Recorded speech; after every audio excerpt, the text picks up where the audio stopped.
Anyhow, thanks everybody. We have with us today David Wagner, who is president of Wagner and Ball. And I'll talk about David's bio in a second, but I just want to bring out to everyone's attention here. That's better. Yes. Yay. Bring to everyone's attention here the upcoming lecture. Tonight David's going to talk about his work in New Orleans and around the world, but a week, I guess it's a week from tonight, right? Or November 9th. Is that a week or it's more than a week? We're going to have 5 architects come and talk about their work, and they're all multifamily residential architects in Washington, D.C. And if you know anything about Washington, one of the things you might know is that the residential market has really taken off in recent years, and concurrently with that, we have some of the most innovative and interesting multifamily practice firms, I think, in the country. So I think you're not going to want to miss that, because I think there's a lot of lessons to be learned about multifamily design that I think will be important, particularly for those of you, I think level 2 undergrads, you're starting on a residential design problem. Is that right? Yes? Yes? Am I correct? I am correct for once. Okay, so that'll be very, very handy, I think, for you all. So don't miss that.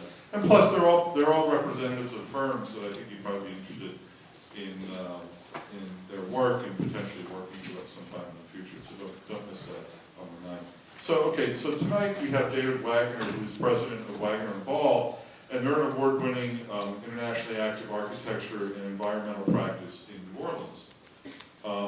The firm's architecture work varies from historic preservation to modern institutional projects. And in the aftermath of Hurricane Katrina, David saw an opportunity for New Orleans to reinvent itself as a sustainable city that embraced its lifeblood, water. Now, I think it's important to depart a little bit from the standard biography here to say that architects come at the profession from many different ways. Some people get kind of interested in architecture because of the graphic and the artistic aspect of it. Others come at it from sort of historic continuities and representations of what's happened in history and that architecture can give us. And it's interesting to note that David has an undergraduate degree in history from Duke, which I think probably fueled his interest in architecture and probably still does to some point today, and also a master's degree in architecture from Yale.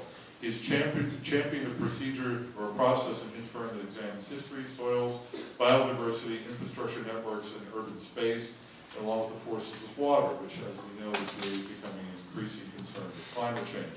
This combination serves as a holistic foundation for design, first developed during the Dutch dialogue, so I think we'll hear more about from him tonight, and continuing through the Greater New Orleans Urban Plan. David, in talking with him before the start of this talk, we were sharing our interest in architecture and design of all scales, from the scale of like the furniture to the scale of designing whole cities. And I think that's something that I think most of us who are involved in architecture see as one of the great benefits of learning architecture as a discipline, because it has so many different scales where it becomes important.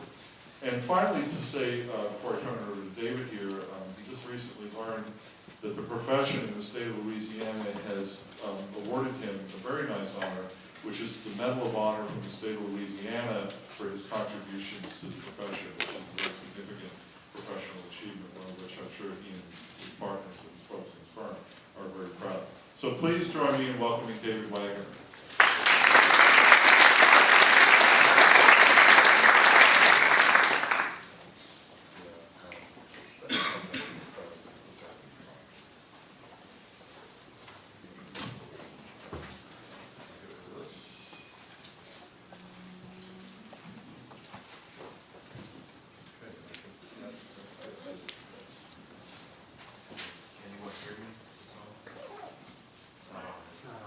Could you hear me, you guys?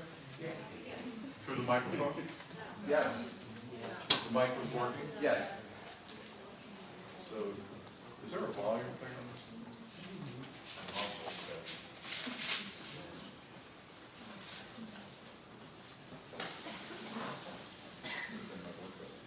Hello? Hello? Haha. This one seems to work. What? You mind using this one?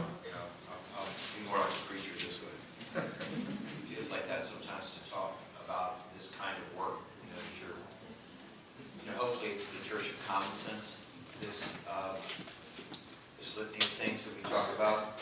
A lot of images here, so I won't really delay about it. I come from down yonder, which is sort of a disappearing place. The delta is very weak. This is your delta as an American. Really, we try to say that New Orleans is the America's water city, but this American delta is in serious trouble. You can see the despair that is in the landscape and the fact that relocation is not something that hasn't been happening. People are leaving this place. They're pulling back from places they did inhabit. It's not a specific problem to just it place because it's much bigger, and there are a few of these red slides screaming at you through this lecture, and but you can't fix that problem locally. That problem starts in North Dakota with the dams and the retention of sediment upstream. We as a country don't really have mechanisms to work together to make a rational watershed, which we need. In some of the work is about that sort of scale, and we did 4 of these NDRC. Those of you in the room, does anybody know about the National Disaster Resilience Competition? You should. It was $1 billion that HUD partitioned out on a competition basis, and they gave 13 awards. We had 4 of the winners, including the state of Louisiana, which included tribal relocation, includes some reinforcement of upland better conditions, some things with offshore activities, with a real look to what you can do to live in this place. The problem is single-purpose thinking. If you only think about solving that one problem, and that's your best attribute, I assume I'm talking to people who are mostly architects or will be, that's what engineers are blamed for doing. The Mississippi River has been managed really for 2 purposes. It's been navigation to allow this commerce to go through, and flood protection. Well, as that's happened, the ecosystems died. And until we start in this country, in this world, to put nature first, we're going to suffer. New Orleans is a place that is attractive and is architectural. You can look at this picture and say, well, where's the architecture? But it's really the background and the spatial condition that enables you to inhabit this climate, in this climate. But it's a place also that allows the culture to arise. In New Orleans after Katrina, the #1 thing people really wanted was culture and community, but those things only existed as a physical place. And the truth is that when that storm hit, the city all went under, and despair came over, and some of us tried to do things that were really not our professional calling. It was an engineering failure. It was not a natural disaster. This Fort Engineer-built system was a system of pathetic character, 30-something failures. It all just fell apart, and kind of clueless about what to do except build more of this gray infrastructure. But what had happened was people really did not understand where they were. So another of the principles that we promulgate is know where you are. And I think if you're doing urban design or architecture or landscape, you need to know the particulars of that place. In New Orleans, the landscape is hidden and concealed. This is a group of people who came after Katrina. We've done a lot of international things. And this is a group from Jakarta who came to New Orleans. And we had to set that ladder up so that they could actually see where the water is. Because the water is out of sight. So how can you know where you are if you can't see it? The old cliche, out of sight, out of mind. Well, when natural things and systems are out of sight, it's probably not going to be maintained very well. These situations exist. If you have any desire to practice in this profession, I encourage you to think about what the problems are in the world. These problems exist worldwide. This is Jakarta. It is the fluid area, which is a low-lying area. You see how high the water is on the left of that wall. And it will come over that wall in 2024 because of the lunar high tide that will occur again. It was predicted last time it comes over. The land's sinking 8 inches a year on the land side. And the number of people behind that wall will flood are in the millions. So this is not unique. This is the area there. You see what we could call slum, or you could call campo dwellings. And you see the kind of character of, this is up the slope a bit, around Manggarai, Jakarta, which is a place where we've only begun to try to engage. And they're a 100 resilient city, which is again maybe something you don't know, but you should know that Rockefeller supported a lot of this work in resilience, and there's a 100 resilient city program they had to try to get all the cities to move into this sphere. And Jakarta is in the last round become one of these cities. So as architects, how do you see that space? Do you see that as dirty, or do you see that as beautiful? You see it as active, I hope. And really, no city, I was in Reston recently, that's not as interesting. Reston City, the town center, this sterilized view of what life is. But architecture itself, those shapes are coming from the rain. They're coming from the heat. They're shelter. And they can be much more refined, these forms. The Japanese, have made this beautiful, right? But this is dealing with rainfall coming from the top and getting into the gardens, and the shade that you need, how this watershed is also expressed as from the roof down into the ground. This is a picture that I am told many people don't understand as water held high.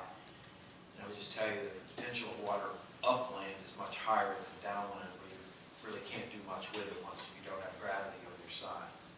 So from the bottom, it has to be lifted and pumped. From the top, you can do all kinds of things with water. But as you look at how it's broken and slowed, captured, and released, and you see the beauty of that gutter, that's architecture to me. Those are all climatic responses. Those are not international style walls and so forth. And one of the things I realized this year earlier in Bali was, maybe Khan didn't have it with the wall and the arch. Maybe it is the roof first. Because in certain climates you don't need the wall, but you have to have the roof for shade or protection. So that's the way then we begin to see the city is what's the roof form. This is the old city of New Orleans. And you see how carefully that's shaped back to a different scale from the places like Kyoto, are different from the Kampung here at Manggarai. But you see how the water outflow is being shaped as people live under it. And what's really happening now, as you get population densities in much of the earth, is that the roof now, if you're a designer, is the ground. So another of the phrases that we try to understand is how the roof is now the new ground. As we form this, as we go into this terraform, this Anthropocene earth. So I think there's 3 architectural projects I'll show you because, as Matthew's saying, we make buildings. Sometimes they're not as hard as some of the other work because there are less variables, but all are satisfying. This is a simple gym, really, for a Catholic girls' school in New Orleans with a bridge we built across the old campus, renovated. But what I'm saying this for is, in terms of the roof and the ground, is it's a single slope gym all coming to the front, and the water is carried down these columns and sort of celebrated so that it comes down and into the ground and doesn't have to go out into the street. The building's provided with shelter, and these columns are also part of the mass and the depth and the shade. If you know New Orleans, you know that shadow and light, but the shelter from light is very important. And then you get this sort of urban thing. You get this recall, maybe Matthew's saying that history influences us and it influences me in unthinking ways. This is sort of, you see this is a Catholic girls' school, and anybody knows the sort of Roman Catholic version of columns or something larger, well, they come. But that's a watershed.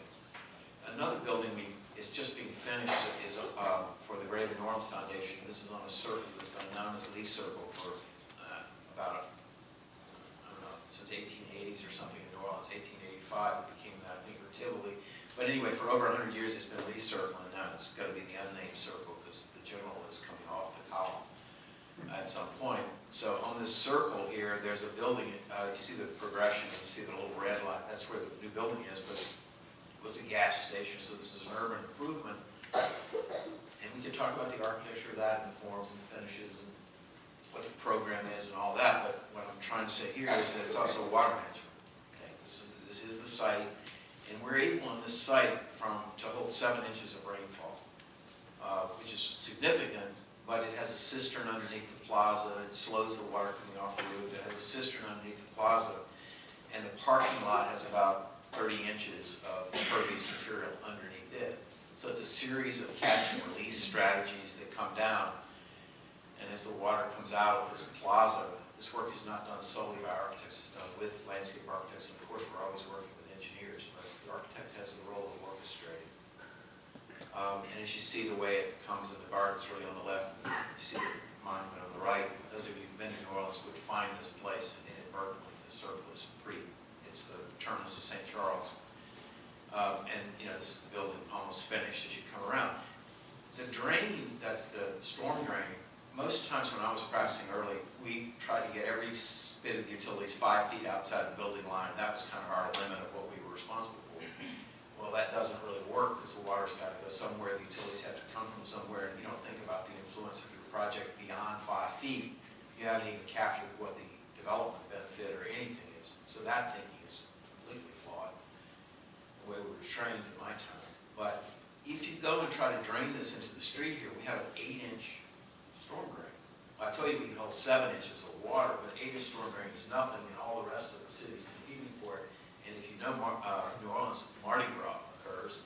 This is the main Mardi Gras route, and guess what's filled up the drain?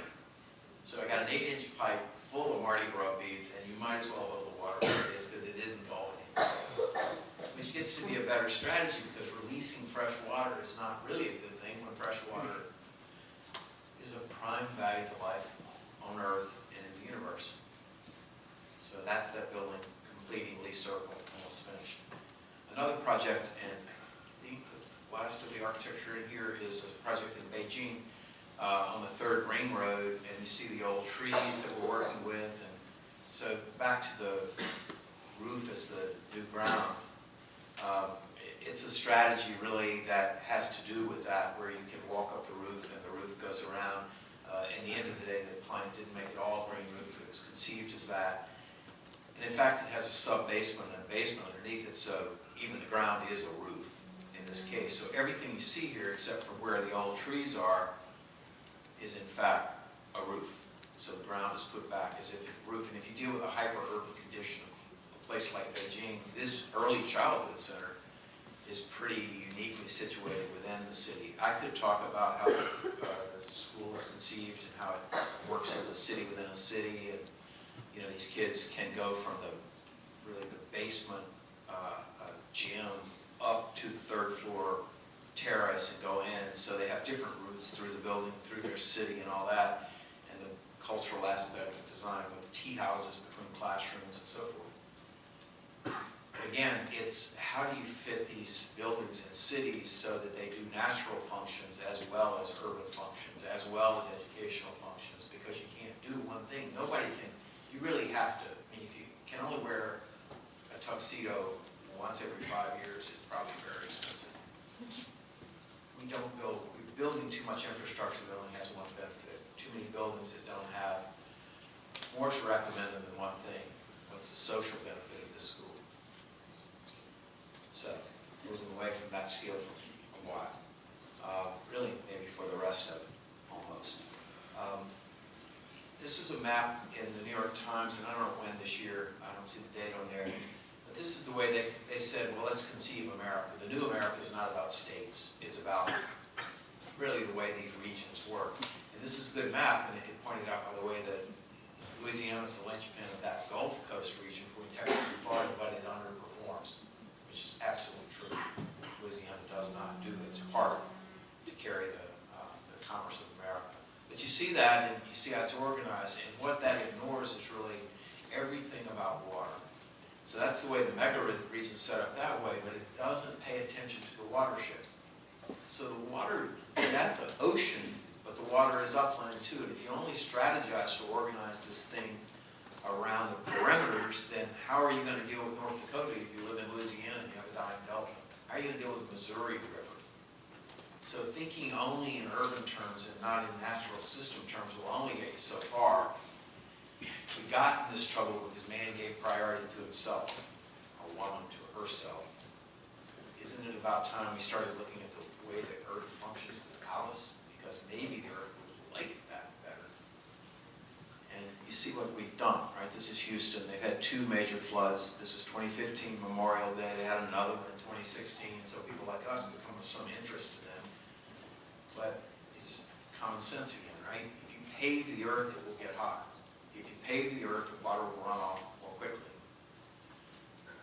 And Louisiana had its example of that, as David Conrath and I were talking about. I mean, what are you going to do? You pave it all, you live in these lowlands, and you wonder why the floods occur when it rains harder. And of course, the rain cycle is also connected to the ground cover. And so, how are we going to deal with it? How do you deal with other things? Because the forces are not just rainfall. So this section here is really to say that other places have other problems to deal with, but what solutions do you want? Is this really, this is only in progress. This got built across at Fukushima. So you want to live next to the water, but you're going to build a wall that's there. So for that 100-year event, I think the tsunamis have occurred on this coast for about every 100 years. So we're going to live behind that wall, and might as well not live there at all.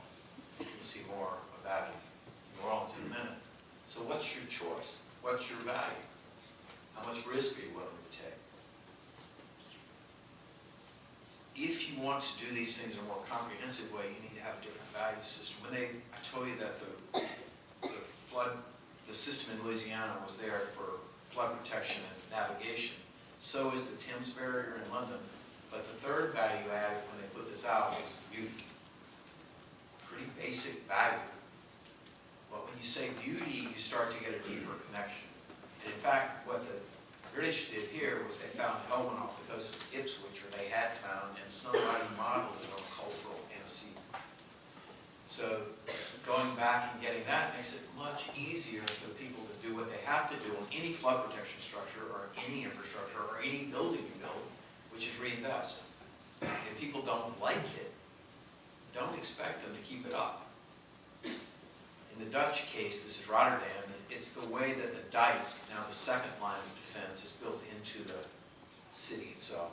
First line of defense is the flood protection at the outside, the gates, the barriers. Second line is the dike that keeps the water out at that scale. And the third is really this urban water management system, which is where most of the work that you'll see that we've done is related. So this is the third component of the flood protection system. When the Dutch get to the year 10,000, or 1 in 10,000, this gets 1.5 off of 7,000 to get above 10,000. Because water comes over, water comes in, water goes there, water's managed. So it's multiple. And the threats that the Dutch, this is from the Dutch embassy, have identified also include not just rainfall and river discharge, and coastal surge, but groundwater. And if that's ignored, and it's unseen again, so it's often ignored and it's really messed up, and you'll see in Louisiana what that is. But those are the 4 threats coming from them. And another of the yellow phrases is, well, what is innovation? Because we did Rebo by Design, I'll show you some of that, and we kept hearing what's innovative about it. I said at that point, well, innovation would be implementation, because we never get to build any of it. But I think if you really start to deal with innovation as a designer, you start by getting rid of things. It's actually the negative process of deletion, and then only the essential you pull back together and you link. So it's what is essential, and in some cases, in flood protection, like here in Tokyo, in the Aragawa Ward, there's another force, which is earthquake. And if you design the flood protection system without that essential component, it would fail at some point. The other aspect of this is it's generational, and it's easier to build a 3-generation project in Japan than it is in, let's say, America, where we barely know if we're going to live anywhere next year, much less 3 generations. And where's the patience? And impatience is also problematic. So what are the essential components if you want to get to a better thing? These are solutions to problems in Louisiana that really were singular. So they wanted to control the Mississippi River. They wanted to be able to control that flow, divert some of it out to Morganza spillway, which goes to Morgan City, not a beautiful place. But they're controlling the flow of the river for flood protection there. They have these giant gray structures that are controlling the most powerful river in the country. And the cost of that is the sediment is going away and not where it's needed, which is down in the delta.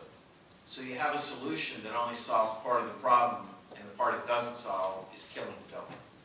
So that would not be an integral solution, and we need more innovation. After the flood, we got more lines of defense, more gray infrastructure, which I guess we're happy for. You spent about $15 billion on rebuilding the flood protection system in New Orleans. And the big structures are these closure structures. There's no public input. This is a disaster at a scale. The Corps of Engineers was, I think, embarrassed, and they built very quickly these things without any ecological considerations, any sort of co-benefit. Second line of defense would be this sort of thing. And the third line, and this is also in the second line, and this is where you get to where, as architects, if any of us are ever going to step up, now would be the time before this continues. So who's going to pay for this? Somebody's got to pay for all this. What is the message? You can't see it. You can't touch it. You can't come here. Did they build the Hoover Dam like that? Did they build the Golden Gate Bridge like that? But the message in New Orleans is stay off. Stay away. Well, how can I pay for it if nobody can see it or enjoy it or understand it? How do I know where I am? The third line of defense in New Orleans is not this open water, but it's a pumping system, a very powerful system of pumps and underground canals. Now, these pumps, which were patented in New Orleans in 1920, it was state of the art. It can drain almost anything. The corollary of that, though, is the delta. And if you look at the landscape that occurred in New Orleans before, the top line, the second line is the current landscape, you'll notice the delta in the other term is the reduction of land. And you see the red line there and how much we've sunk the city by sucking out the groundwater and by bringing down the soil. And the city that's below sea level was not below sea level 100 years ago. It was also cooler 100 years ago because you didn't pump groundwater. So the problem now is that New Orleans is a walled city.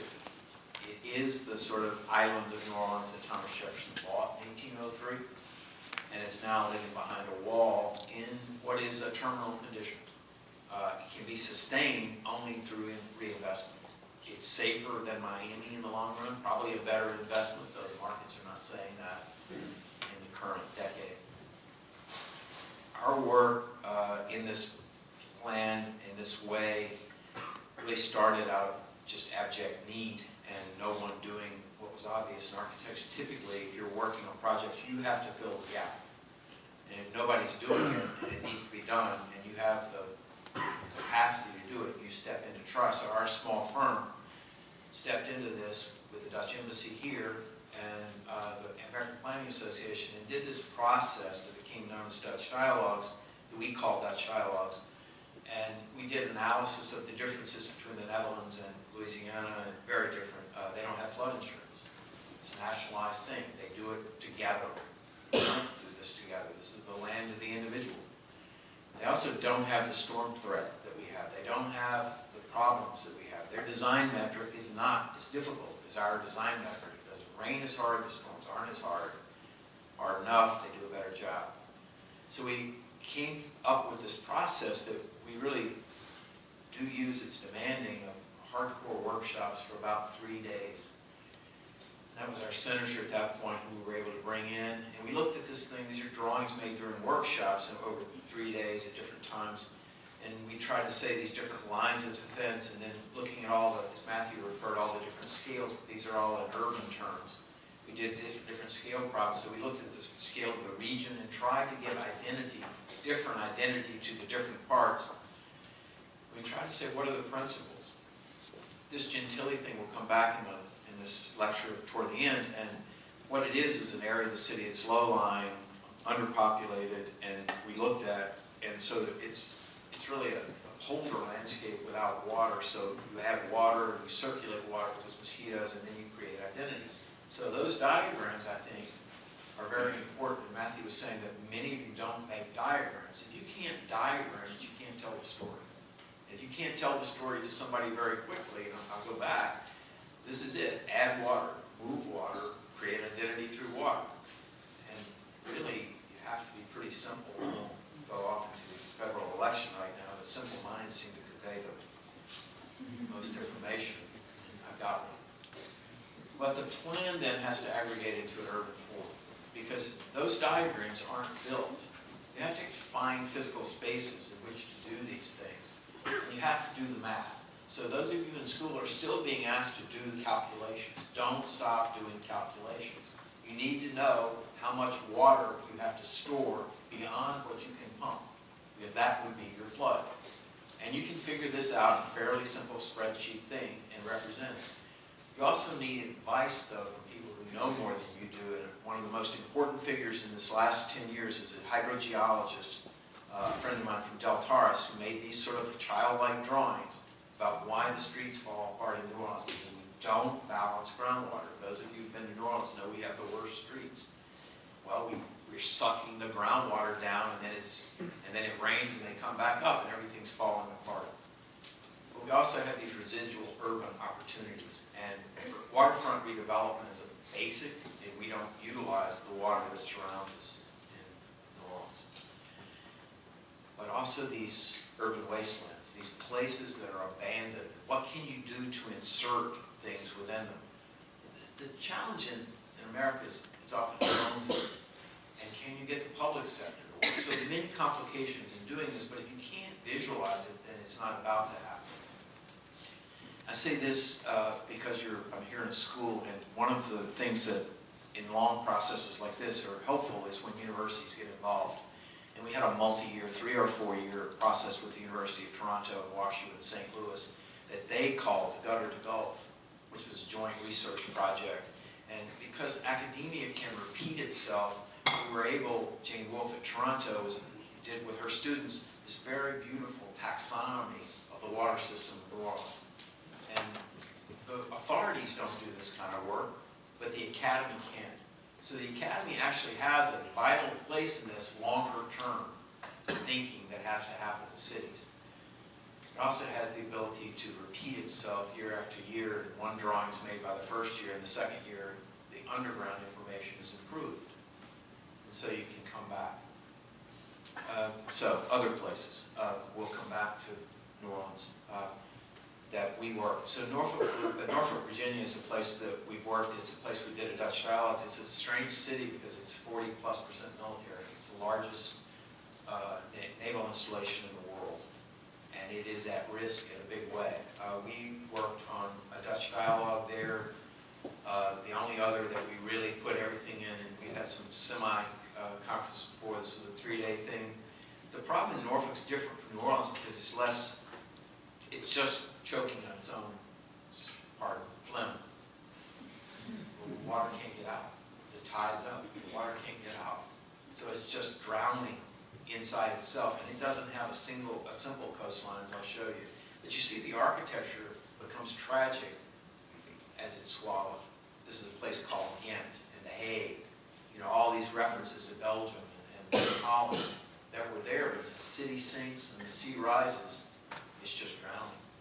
So how do you deal with it? Well, one of the things in all these methods, I would encourage you who are in Matthew's class or any other where there's historical precedent, back to that, look. Because these were the creeks and so forth. This is Norfolk itself. And you see what they did was they built over it and filled it in. And guess where the floods occurred? Because the water takes space. Kanjan Yu, I mentioned a couple times already, we sponsor a lecture every year with Touriscape in Beijing, the leading Asian landscape company firm and landscape architect. And Kanjan said if you have 4 hectares of land, you need 1 hectare of water. I can't say exactly that, but there is a certain amount of space that water needs. And if you take it away, then you're going to lose. So it will have its way. We then, in these processes of drawing, my partner, David knows, is a painter, and he can make beautiful drawings. You'll see several of his in here. Made this drawing in a workshop, working on what we could do urbanistically and how would we pay for it.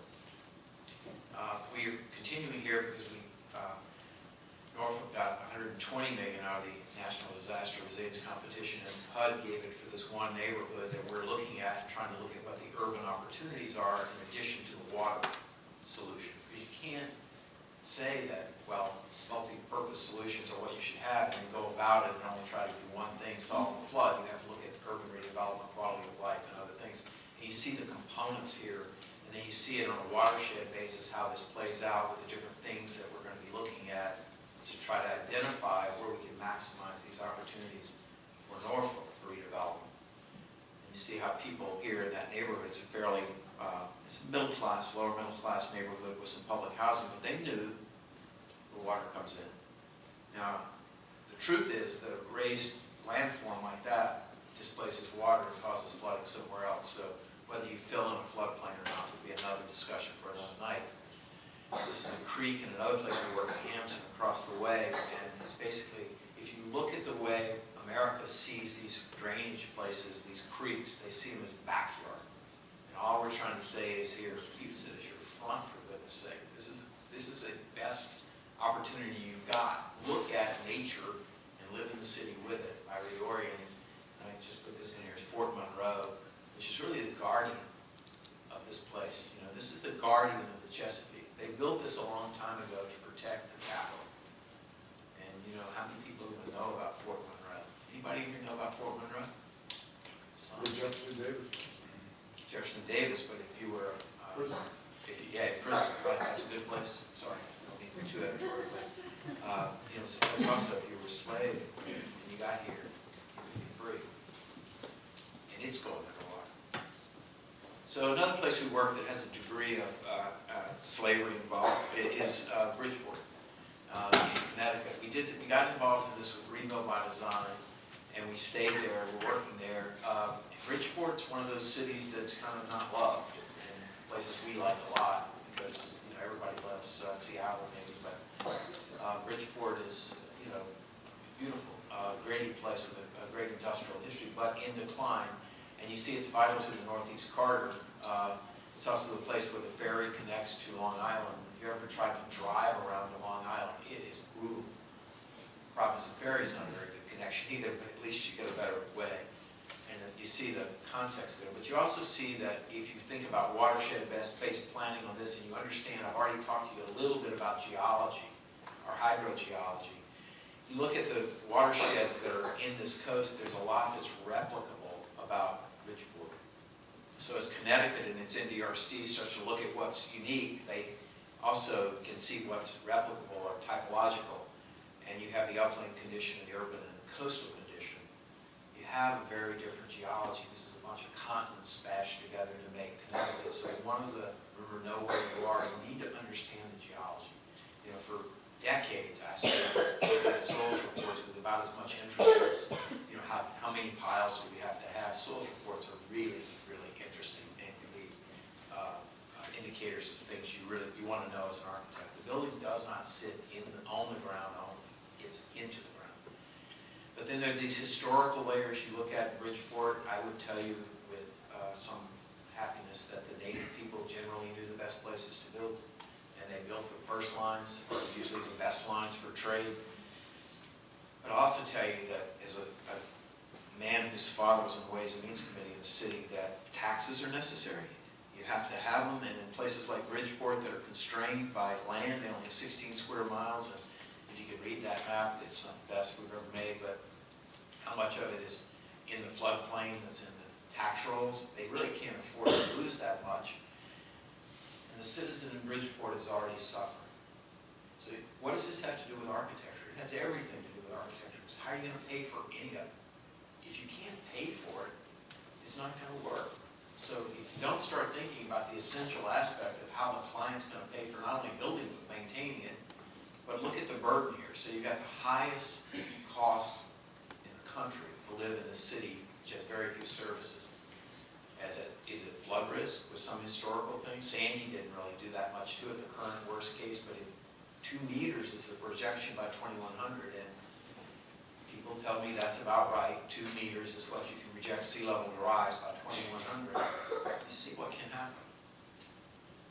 Bridgeport, though, is already been scarred because their regional industries and infrastructures that come through here that just cut it to death.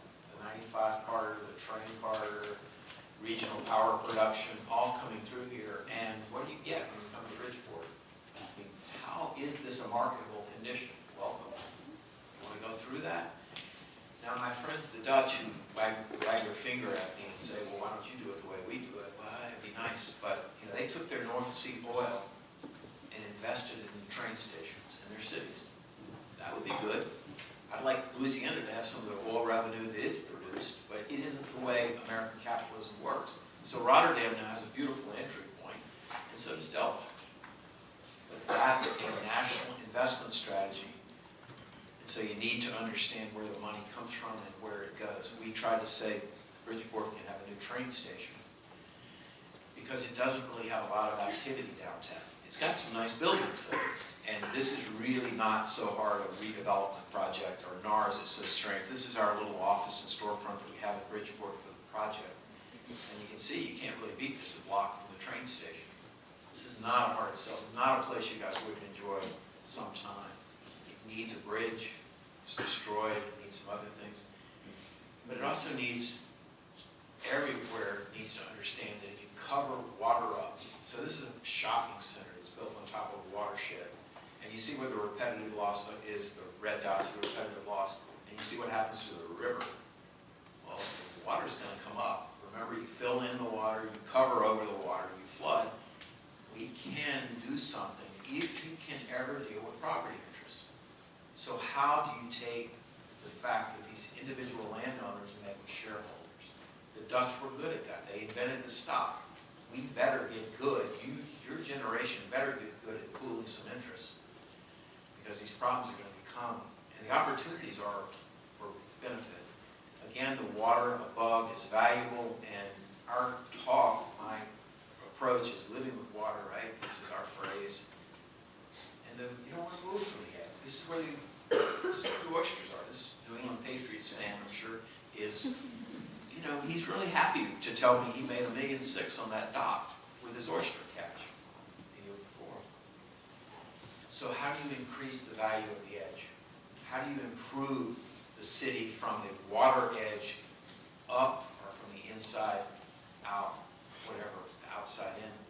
This is, again, a map of Bridgeport with the historic, and this is the little place that I showed you that was going to flood, is in that watershed. You see, they didn't even occupy for a long time where the wetland is, where the ecological system is.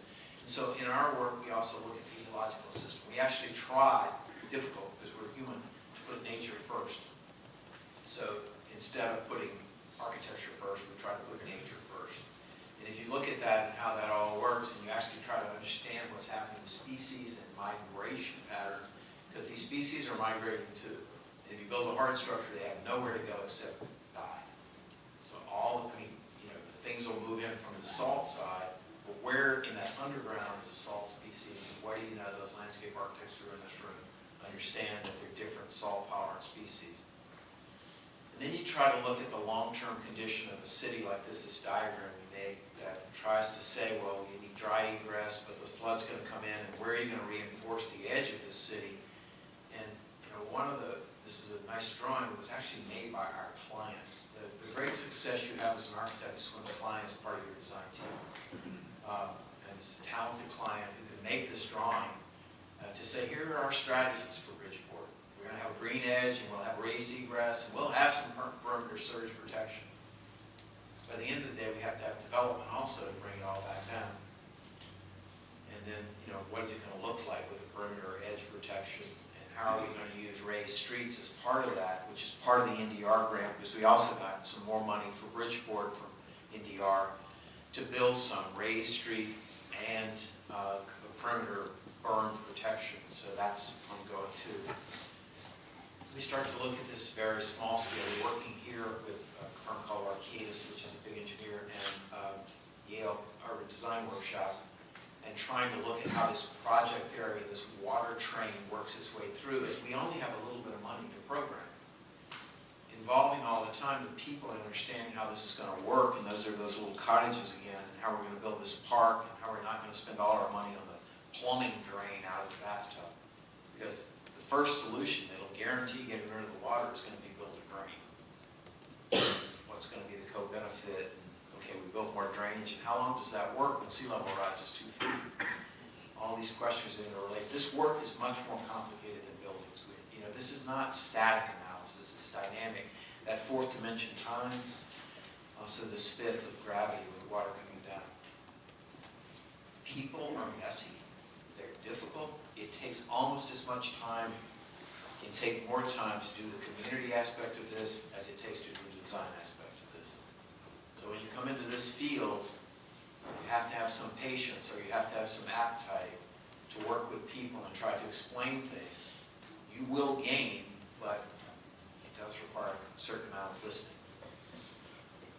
Requires also a bit of information formatting. So we format these broadsheets for them to educate them about ecological or urban issues or historic issues. Let them know that Homestead designed both their parks. So another place that people love not is Shreveport, Louisiana. I'll do this quickly, but Shreveport wanted us to look at this bayou and how we would develop it. And given what I said about nature first and reduction being the first principle, well, we said you have a downtown that's dormant. Why would you develop anything out there instead of just using this as a natural asset and letting the downtown redevelopment? And, oh, by the way, this is right before it flooded twice. You would never get it better. Oh, by the way, it's a floodplain, so you probably shouldn't put anything in it anyway as the water comes up around here. And then it becomes more an ecological corridor that's next to downtown. It's also the reason the city is there. And it becomes something, again, it's a quality of life improvement. It should leverage their downtown rather than being developed. Okay, so it's a big world. And no matter where you are, you have to understand that now we know about each other almost everywhere. By the time that, I guess it's Facebook that has these planes that are flying around with better data. I was in Havana 2 weeks ago, and there's not much data there. But why do people live where they live? Anybody figure it out? You understand why India's got so many people? If you look at that map, if you look at the topography, it's pretty hard to live up in that plateau above it. So as you look at the subcontinent there, they're living there. Why do people live in Jakarta? Why is this population intensity occurring? Because it's really in this village we call, but it's really mega cities and mega regions and all that. Why are people where they are? Is it exchange? Is it commerce? Is it access to water? Is it access to transportation? Is it because they can't live upstream? Because the Dutch have to live in Holland, they can't live in Germany? Because there are different pressures here. And if you look at just those four, and I won't linger on this, but Jakarta, Chennai, which is where we worked a little bit, and New York, all have about the same densities. Okay, if you look at 38,000 square miles, Jakarta, moving in. Look at New Orleans, 2,000 people a square mile, unsustainable from the other side. A flood protection system that costs $75 million a year in the future to sustain, and you got 390,000 or $1.2 million to support it. Some places need population. Are they going to be living at risk? I've been accused of encouraging people to live at risk with me. But the pressures on the population pressures on land and water systems are extreme in some places. If you look at this marsh, this Waranai marsh in Chennai, which was Madras, you see how the water is displaced by population. Guess where the flood is, right? They bring us there to ask why it floods. And you make a drawing like this and you say, well, it floods because you took away the place the water went. It's not rocket science. If you look at the history of cities and pay attention to that, we're mostly Eurocentric, and you look at those things, you look at Rotterdam or Amsterdam, how much water they have, and look at Shaoxing in China. Look at New Orleans now, we'll go back to New Orleans, okay? No water. You can't live below sea level with no surface water.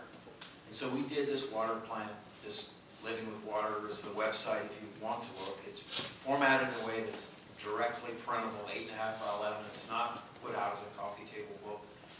The vision document is probably the compendium. We identified these three problems. It still floods, it sinks, and the infrastructure falls apart, as I told you, and then we exclude water from the development realm. We understood that ground-up planning is not working from the people, it's working from the dirt. It's working from the water, it's working from the bugs. infrastructure's in the middle. We understand and we classify this area by landscape typology because each type requires a different kind of solution. We argue and have succeeded somewhat in getting people to understand to stop the piping and pumping and getting rid of it all, and draining. Stop trying to get every drop of water out, hold it where you can. Water is better managed more slowly than speeding up. People confuse water and transportation. Cars go fast, water should go slow. Water quality is improved, everything is better. We put forward an idea that the whole thing would be a living water system. So it's not just, it's a blue-green system with life. And that then would be the reconfigured plan of New Orleans. We put forward again that you're going to lose $8 billion in flooding if you don't do it. You're going to lose $2 billion too in subsidence. And if you do it and you spend the $5 billion, you'll get $20 billion in benefits back. A 4-to-1 ratio, rationally you would do it. This is the United States. None of that included these elements of value. None of it includes the ecosystem. None of it includes the cooling effect or the environmental things that are going to allow us to live in any of these places over time. We can't make an economic case. We can't make an ecological case alone. But if somehow people don't start to understand it's in our long-term interest and actually mid-term interest and growing the short-term interest, it'll be hard. In New Orleans, we're still building the underground infrastructure. You come there, the Corps of Engineers is building projects designed in 1995 that are underground infrastructure that cost $1 billion instead of any of this stuff that's superficial and would have other added benefits. So I'm here to tell you it's not easy work. But if you don't come to the point of going to the root of the problem, if you don't come to the point of understanding what are the fundamentals, you can't fix it. And if you have landscapes like this, you're going to have a problem. What can you do incrementally? Because it won't be all at once. How can you start to green these areas? How can you start to catch the water coming down these backslope streets? Modify curbs, modify crossings, modify places to get water into them, modify streets that are interceptor streets. Look at the streets that are built in the lowlands. They're different than upland streets. Remember my landscape types drawing. How do you use the things you have to build in a better way to do different things than they're doing now? I would argue, we said that scales are important to connect. The smallest one that works is the best one. If you can do everything locally within your neighborhood or on your block, it's a better solution than trying to do it regionally. If the Japanese can differentiate, if you look at the underlying graphic there, the inside and the outside with that 1-inch step, and that keeps the water out, it's a brilliant solution. So you don't need maximal solutions to everything. You look for minimal solutions to it. Those have to aggregate. This is not something I'm going to try to explain, but the water system has to then flow up and come into the middle scale. You have to understand where you are in the system scale. This is a long line, a series of water projects that start with this to try to transform the larger scale elements now in the system. This horrible looking canal that I found this green area, was excited by because I'm a country guy, really, and you see the water moving. This is kind of exciting, and then I find the Corps of Engineers has a plan, which is to pave it, build walls on either side, and speed the water up, get it to the next place where we can build another great project. It's insanity, and it's become our way, and the results are obvious. So we have this condition, and we draw, and we calculate this condition, and when it rains really hard, it's this condition. We more than double the safety factor of the area. Safety is really the first job. You can prove doubling the safety factor, but how can you get it built? And this is fallow land. This is not land that's unused. And you can create urban redevelopment projects for this area over here, which is Hollygrove, which people used to know the little lane was eastern Hollygrove. The objective, though, has to be larger. The objective we have is to make New Orleans a water city. It will be a water city, but it'd be better if it were intentional. And so how then do you do that, and how then do you get people to act into it? How do you get the residual? The Corps of Engineers built the flood protection structure at the end. After the break, they built it at the lake where it should have been all along. We had these residual canal walls here that I was in Berlin a couple months ago to remind me of what we're left with. So, you know, if we leave these behind, and this is what happens inside the Berlin Wall, there's a remnant of this in Berlin still. But we have large-scale remnants of this left behind in New Orleans. How are we going to redevelop the city? How are we going to get the people to live there to pay the taxes? If this is what we're left with, my fellow Americans. Do the math. You look at where it's safe to take them down, where it's not safe to take them down yet until you do the other things, and you understand that if you can do this, you have, in New Orleans, you have over 25 miles of waterfront property inside the protection system to redevelop. Normal real estate would force that. But it's hard to get people to take down these residual structures. So again, you want to think in system terms. You have a dry system, you have a wet system here where the stormwater flows are managed so that you don't flood. But remember I showed you the subsidence thing and the fact that the streets fall apart because it sinks when it's dry. It's dry too, you have to design for drought. You have to bring in water, which we can. This thing has to be taught of, remember, bring in water, add water, circulate water. So the water can come in from the lake, into the bayou, through the canals, through the heart. And then this phrase, which some people are squeamish about, is really the fact. And it's not meant to be a play on some Christian phrase. But it is true. And we have a way to do this in New Orleans because of it. You always are renovating these cities. These are not new systems. You have to work with what's there and graft something else into them. So the bayou, that's the reason the city's there, and these outfall canals that I showed you some of, become part of a network where water can be redistributed through the landscape so that when it's dry it moves, you can manage the levels, you can deal with sea level rise. It's really a giant climate adaptation strategy that carries away the flood, ties back to history because this was the first canal built. This is a little feet we call it Blue Way, only the green part of it's built. This part is built, they've dug it out some, and when water's there, people want this. You know, you can't sell, mostly you can't sell people something they don't want. This is not something people don't want if you can manage it right.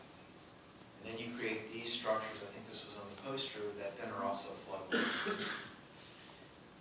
You get the ability to redevelop areas like this. This was a turning basin. You know, you've heard of Basin Street, if you really have in New Orleans. Well, Basin Street was because it had a turning basin there. It's now a parking lot. The Dutch didn't lose this because they had a root in their culture related to water.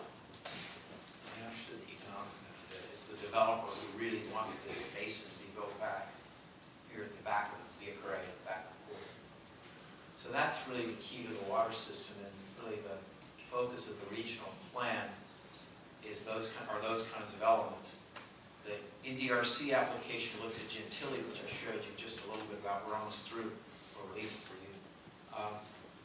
But the natural landscape wasn't exactly like we rendered it, and the current landscape isn't exactly like it's rendered in the middle, but the future landscape is retrofit.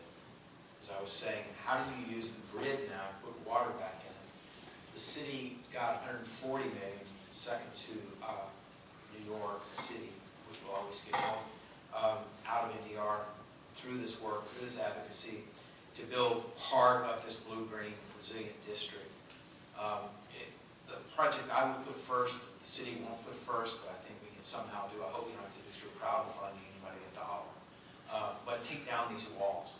These walls are not there. You can clearly see that wall has no benefit, right? You understand water is not going to stop at the end of that wall. You've got to get this. You've got to take every citizen in New Orleans out there to get that done, or the citizens will do it. That's why democracy and community planning has its limits. You need leadership. And you need to get these things down and enable the market to work some. But that is one. City Park is another, and City Park has come around to saying they would take a lot of the water so that they aggregate the loss from all the repetitive flooding that happens around it so that the water comes in the park, so that you can take it out of the system and put it in the park. There's a wetland in the city that's part of the ask, and get some money to restore, to create an urban wetland so that you don't have to go out to the bayous to see what a swamp's like. If you come to New Orleans, you can go inside the city on a Sunday afternoon.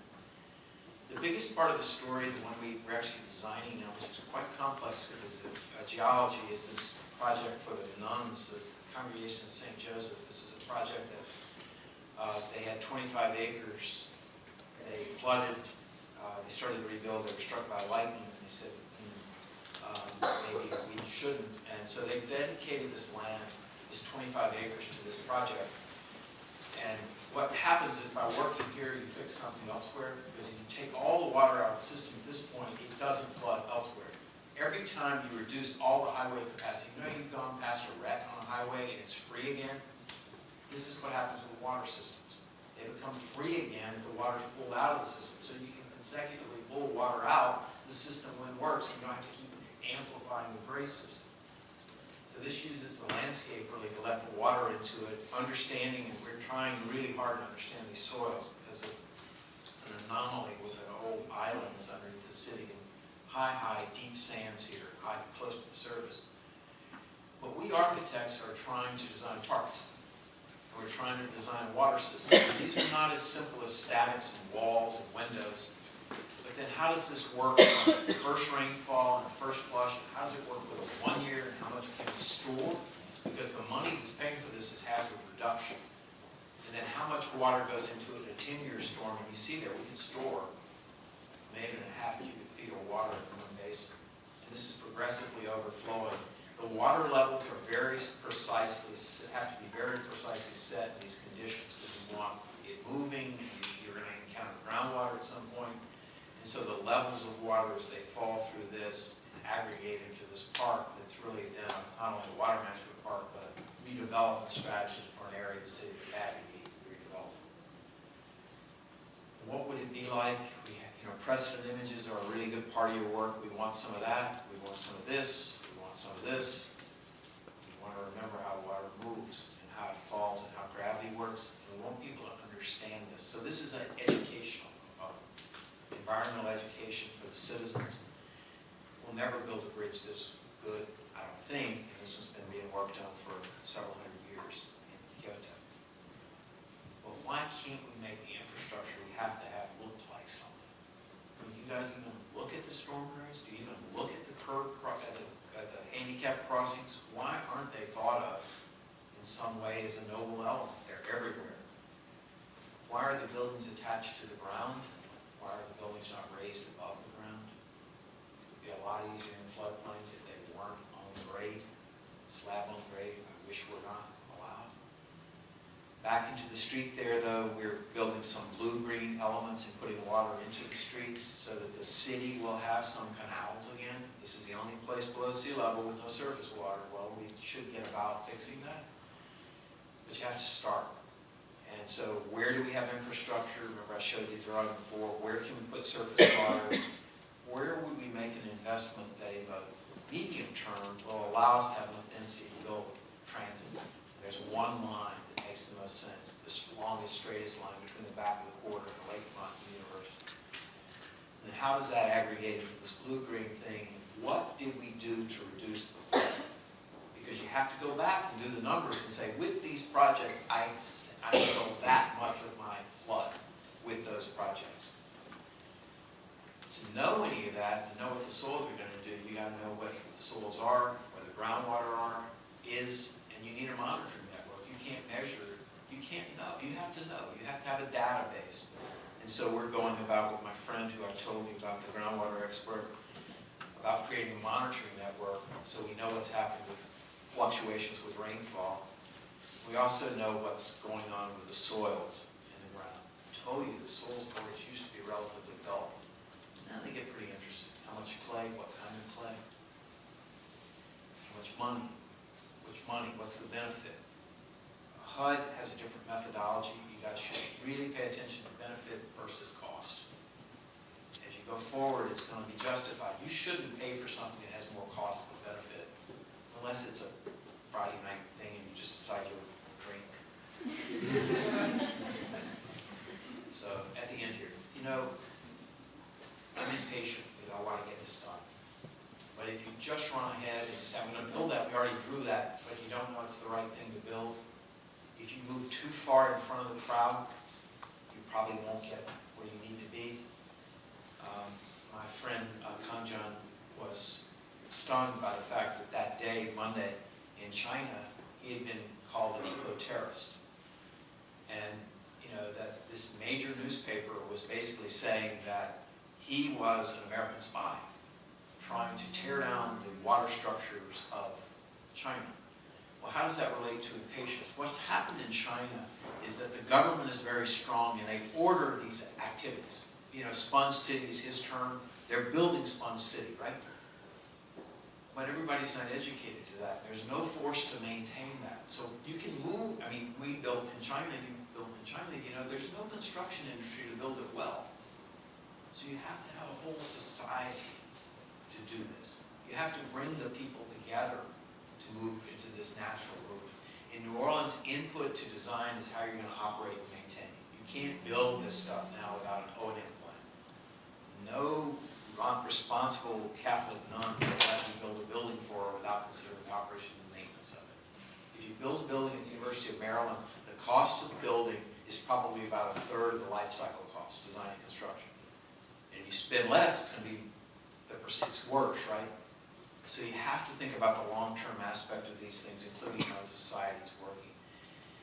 We spend an awful lot of time getting movement in New Orleans around this. You know, there's a water collaborative, there's all these people who are constantly now trying to move into this sphere. We don't have a real economy in New Orleans. Tourism is not a real economy. Marching bands are not a real economy. We have an educational program that our firm has initiated with a particularly good teacher in KIPP schools, trying to teach K through 4 public school kids about design and water with a curriculum that goes on, trying to get them involved in what's their future, so that they're not just the maintenance people, they're the designers of the future. Always where we work, we try to deal with who it's for you guys. It's not, it's for my son, it's for us, old and young, and the others. And the others. It's not just for people, but it is for the young and it is for the quality of life we can get out of it. Thank you.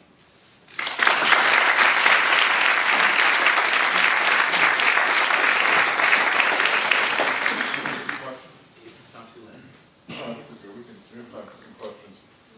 We have time for some questions. I have to say, that's the first presentation in which I've ever seen a really terrific rendering of people standing around in the rain, which in New Orleans is probably a very important point to get across. So if folks have any questions, I think we have a few minutes. Yeah, I'll just give you the mic and you can pick and choose and answer questions. Go ahead. First of all, thank you for coming. And I guess on Professor Bell's note on graphics, I personally appreciated the clarity of all of your diagrams. So I was wondering if you had any general tips for those of us in the studio on diagramming. What makes a powerful diagram? Reduction again. The key to design is probably reduction. You know, when you start with something, I think it's this is idiosyncratic, but you should almost be able to do it with your hands. You know, you should be able to do whatever it is, you know, as some kind of, maybe, you know, if you thought of it as finger painting, you would be better off. If you don't think of it as this really sophisticated fine line thing, but something a bit blunter. Because it needs to be understood all at once. And so the very sophisticated things, you know, we're talking about calligraphy and thinking very sophisticated, but you should be able to do some quick form, gestural form. And then, of course, it depends on what you're trying to communicate. Is it time? Is there one phase? You know, because most of this work is not, you can't really think of it as one state. It's a scenario condition, right? If, then, a lot of this thinking is if, then, and that gets a little complex to the diagram. My problem is often when I'm just too detail-oriented and I'm hung up by the factual and not the freer aspect of things. Because as an architect, you have to build a factory. You have to come back and deal with the soils underneath that site, or you have to deal with the reality of that street. But the diagram doesn't really have to know that. Right? You can change dimension and all that. So figure out who's going to see it, but the best information is, you know, try it. I'm better off if I just shape it with my hands and do it sort of on that. Yes. I spent 2 weeks in the Netherlands this summer traveling by bike, and I was so impressed with the built environment there. It's like nothing I'd ever really seen before. So of course it makes sense that the Dutch would be involved in the Dutch in the dialogues that you have with them. Can you maybe speak just a little bit Dutch contributed or what you learned from them? I can't do that in the time. That could be a really whole lecture. The Dutch are complex. In the beginning, they're Calvinists, and so it's we've done, we hope to receive. But they really hope to receive. In New Orleans, it's a bit different. I mean, the flood in Louisiana that just happened. There's no real motive for the Dutch to come into that. There's not going to be that much money involved. It's not that beautiful. It's not romantic. We went to the Netherlands right after the flood. I went with the senator. I was the only designer. I worked in China. I went back later, a few months later, to the embassy and said, nobody's following up. We've done, and we started to go. We basically we got a group of people who were interested. Some weren't. We played this thing out 3 times in New Orleans with different people who we organized these hard workshops. We became a collective. People who knew how to work together, knew how to argue a little bit together in the right way, mostly. I would say, maybe this is unnecessary, but I look at the population, I would say the Dutch guys are not very sensitive to gender, and that's not an attribute. And there were some points that the older Dutch guys were dominant and coerced. Because it's also Americans. The Dutch left alone will never be able to work here. The Dutch in Jakarta are a disaster. Just a disaster. I would say, who's in here from the Netherlands?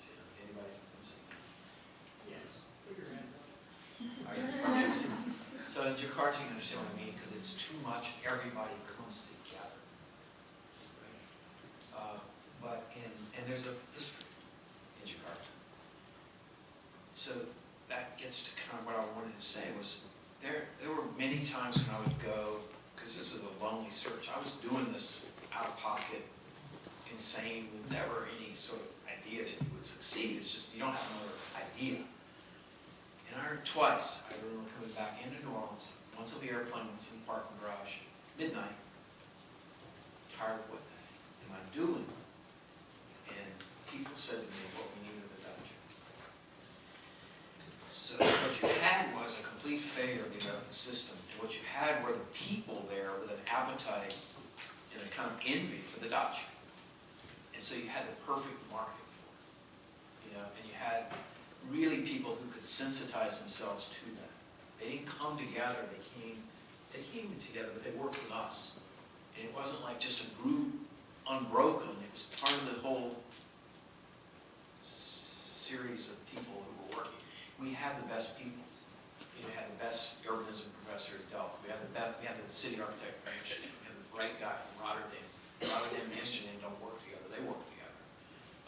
You had Arcadis and you had Haskoni. They don't work together. They work together because the field was arranged in a way, and the job was such, and there was space for everyone, and it wasn't commercial. I think no one's made money in this yet. Maybe money's not what we do this for. You guys are architecture students. Stupid not to understand that if you continue to act like this is some, we're not priests here, right? Profane people, maybe Taoist priests. But the Dutch influence on all of this is huge. The Dutch benefit, said another thing, the Dutch benefit to New Orleans is greater than that to New York. Than it would be to Jakarta. Because we needed the Protestantism. We needed this sort of dose of what you can do by pooling money. We need it all the time. New Orleans is completely open to, Delft has contracts there. We worked with the Dutch on our projects there. There's an appetite for that. But it again was the right situation. It's a lowland thing, it's a delta. The first Dutch dialogues, the phrase that rose from that was Delta City. And then that Delta City network was already existing, but New Orleans didn't know it was a Delta City. Know where you are. New Orleans thinks it's, Mardi Gras every day. We don't have a physical condition, we just have a cultural condition. And the Dutch did so much to inform the discussion that goes on today. People in New Orleans are interested in groundwater. They're they know that. Many people have been to the Netherlands. And, the problem is that you go to Amsterdam, Rotterdam, Delft, The Hague, wherever, small towns, development lights are on, wherever, and you see it works. You see it makes sense, but all the citizens can't go. How do you get people educated in what makes sense? And the policymakers. And the policymakers. But the policymakers in New Orleans have adopted this. Again, the penetration of the Dutch in New Orleans is nothing's whole, but almost wholly beneficial. In New York or Jakarta, there's different situations. You're much stronger markets and much more difficult to penetrate. But I really think that there's an affection for the place and for each other. My friend Dale Morris, who is one of my best friends, I met in this process. It's not for Baton Rouge, David. He doesn't love Baton Rouge, but love New Orleans is possible. So, there's a mutual condition there, and I get to go to, I always say I have to go places. I get to go to Amsterdam again in December. What is that? We're going, all of us who work in this are going together for one professor's last talk. So we all come back together because we're friends. Networks are the most important thing that I didn't say anything about. You cannot do this work alone. This is not my work. This is a network in my office and a network beyond my office. Landscape architects in the Netherlands are primary. Landscape comes first in this work. The Dutch didn't hire Bentham Kroll that designed the Rotterdam station before they hired West 8 to do the plan. So, understanding what things come first, they're really good at it. Because there's one person from the embassy, I need to say too, a couple of nasty things. The Dutch are relatively cheap. So they really don't like to spend that much money. They want to make sure that investment's good, which is a great idea. And so, the phrase is penny pinching preacher, right? That's the tradition that comes out of the Dutch embassy itself. But the point is, you really do want to be economical in your investment. The Dutch created the stock. You understand what that meant? That meant poor people could put their money together to invest in the West Indies company, and this dream of the West Indies, or the East Indies. So there's a tradition there we can't replicate. There's also a limited land area, which we do not have.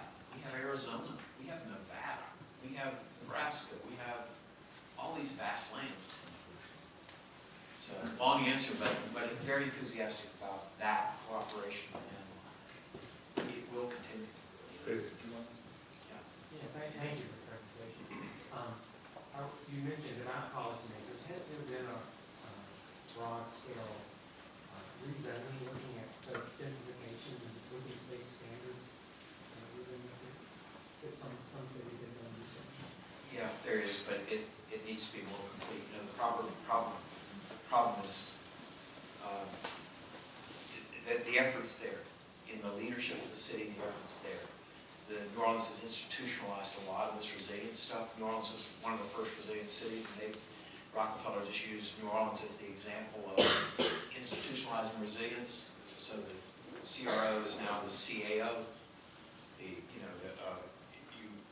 They have a stormwater ordinance, so you can't run the water off anymore. There's going to be a stormwater tax. There's still an issue about how to aggregate some of the land that is empty. New Orleans has a lot of land, and we could fix this. This is not the hardest place to fix the water problem. It has a levee, it has land, it has some culture.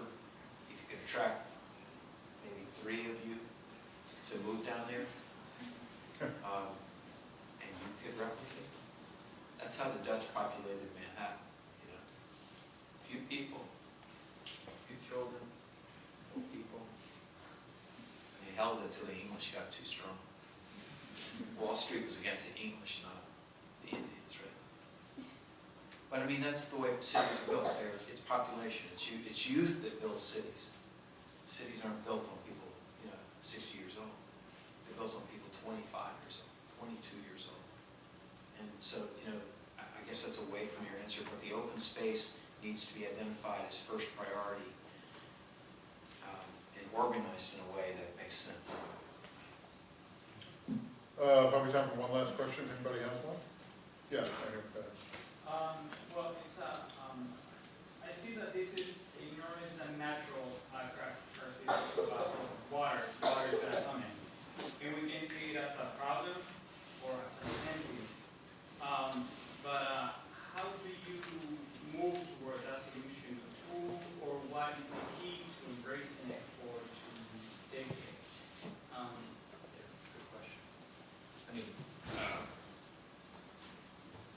it is being embraced. I mean, I can be negative and say not quickly enough because New Orleans doesn't have to.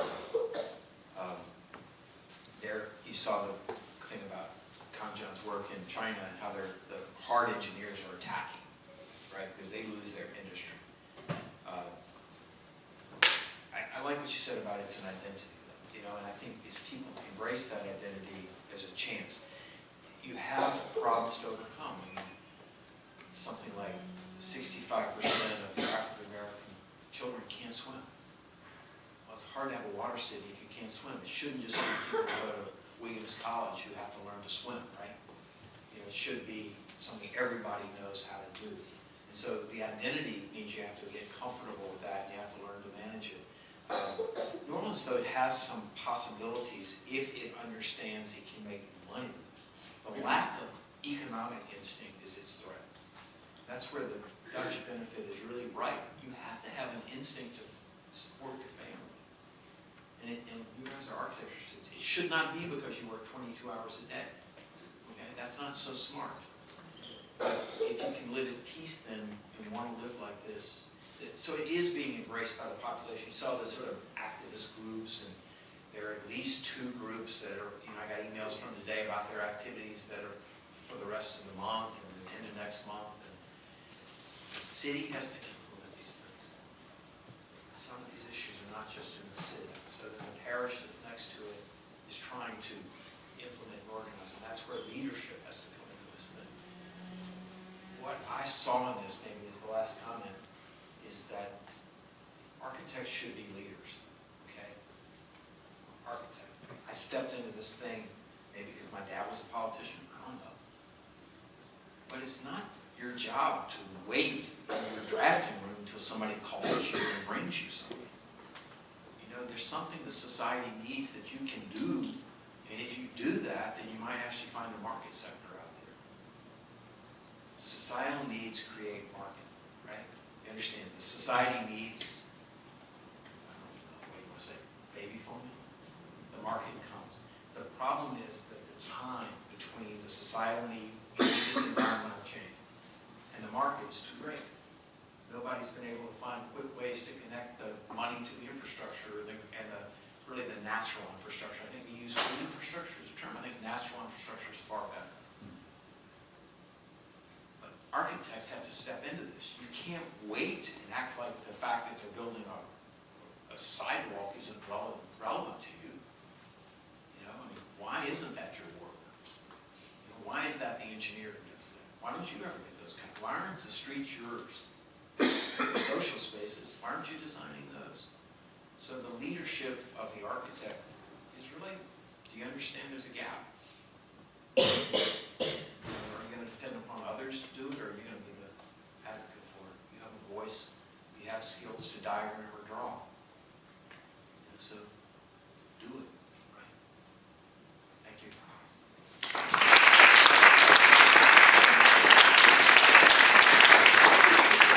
Thanks so much, David. The last thing you said was really terrific, sort of charge to our students, which is the power of design to transform place. And we architects really need to be in those conversations on a very regular basis to be able to make that happen. So thanks for coming, and it's great to see you take the lessons, the sort of forced lessons of New Orleans worldwide. And it's nice to see that a career evolves over time into things that where you take the lessons of problems you've had to confront in your hometown now and bring those lessons to elsewhere in the world, which I think is a fabulous way for our students to see how the profession can have an impact.